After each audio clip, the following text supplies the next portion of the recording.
Et dans quelques jours, c'est Noël. Et bien sûr, nous continuons cette semaine encore nos décos de Noël. Avec aujourd'hui un petit challenge qu'on va lancer, que je vais faire. Alors, cette année, le sapin, on va le mettre au mur. Avec de la récup, bien sûr. Vous savez que j'adore ça, que ce soit en tissu ou là. Donc, avec des morceaux de bois, tout simplement. Ceux-ci ont été ramassés à la plage. Normal, hein, j'ai la plage en face. Et par contre, si toi, tu n'as pas la chance d'avoir la plage, mais que tu as la chance d'avoir une magnifique forêt à côté de chez toi, ou si tu es en ville et que tu as des bouts de bois qui traînent, enfin bref, tu ramasses pour faire ton sapin. Alors après, la technique, elle est toute simple. Il faut avoir bien sûr des morceaux. Alors moi, en tout, j'en ai 12. C'est-à-dire que je vais en avoir 10 comme ça, en transversal. Et je vais en avoir 2 qui vont former le V du sapin. Un plus grand, et un petit peu moins grand, et un petit peu moins grand. Enfin, vous avez compris un peu l'histoire, bien sûr. Ça me semble un petit peu logique quand même. Mais il faut le rappeler, jusqu'au sommet. Au sommet, où on verra bien ce qu'on mettra ensuite. Voilà. Après, la technique, elle est très très basique. Bien sûr qu'on pourrait clouer tout ça, mais du matériel de récup, c'est pas toujours évident de clouer. Ça peut s'abîmer, ça peut se fendre.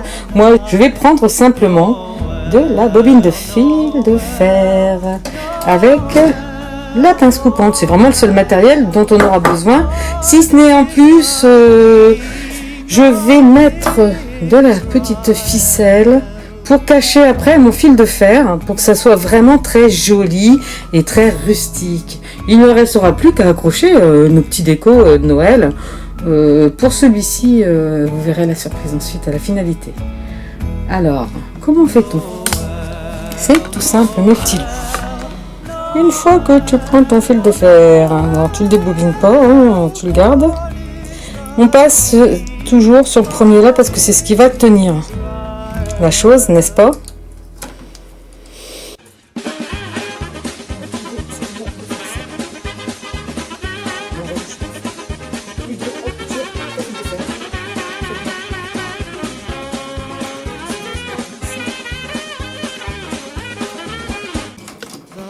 Et ensuite, il ne reste qu'à faire la même chose, c'est-à-dire je tourne en dessous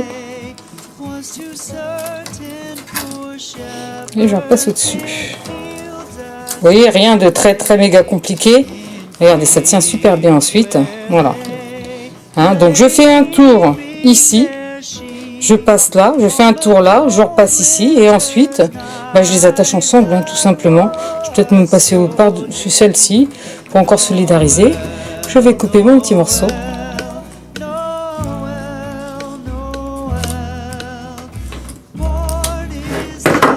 Voilà. Et on peut prendre la pince pour bien.